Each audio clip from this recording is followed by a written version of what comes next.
इस वीडियो में हम सेफ और एफिशिएंट वायरिंग प्रैक्टिस पर चर्चा करेंगे। फेज और न्यूट्रल वायर सेपरेट कंडुइट में इंस्टॉल करने पर ओवरहीटिंग, पावर लॉस और फायर रिस्क का गंभीर खतरा उत्पन्न हो सकता है।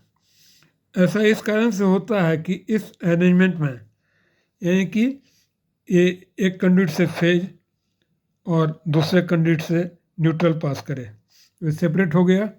ऐसा इस कारण होता है कि इस अरेंजमेंट में एडी करंट और अनकैंसल्ड इलेक्ट्रोमोटिव फोर्स का क्रिएशन होता है, विशेषकर आयरन कंडुइट में।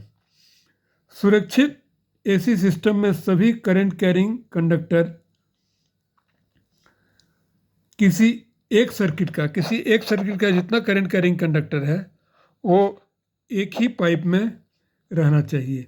इस आशय का नियम नेशनल इलेक्ट्रिक कोड में ही बनाया गया है कि किसी एक सर्किट के सारे तार एक ही कंडुइट में रहेंगे ताकि मैग्नेटिक फील्ड कैंसिल होता रहे।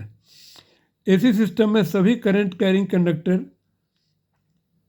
फेज और न्यूट्रल किसी एक सर्किट का एक ही कंडुइट में रहना चाहिए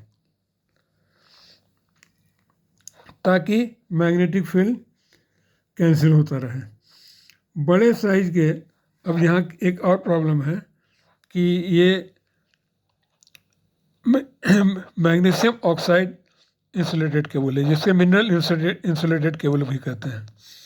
ये बड़े साइज के ऐसे केबल में ये तो कंडक्टर नहीं है, इंसुलेटर है, एक मिस्टीरियस हीटिंग को पाया गया है।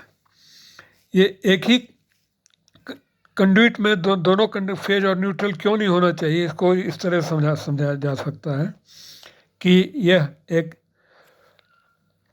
इलेक्ट्रिक सर्किट है, इसमें ये लोड है, यहाँ सप्लाई दिया जा रहा है, ये फेज है, तो इसमें ये फेज इस डायरेक्शन में, न्यूट्रल इस अपोजिट डायरेक्शन में हुआ तो इंड्यूस्ड ईएमएफ मेटालिक कंडुइट में जो इंड्यूस्ड ईएमएफ होगा और एडी करंट जनरेट होगा वह कैंसिल होता रहेगा।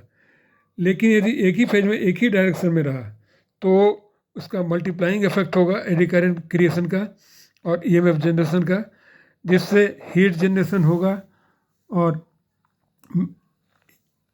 उस हीट जनरेशन के कारण ये आपके एयर कंडीशनर पर अधिक लोड पड़ेगा और सिस्टम इनएफिशिएंट होगा। इस वीडियो में इतना ही। Please like, comment, share and subscribe the video. Thank you.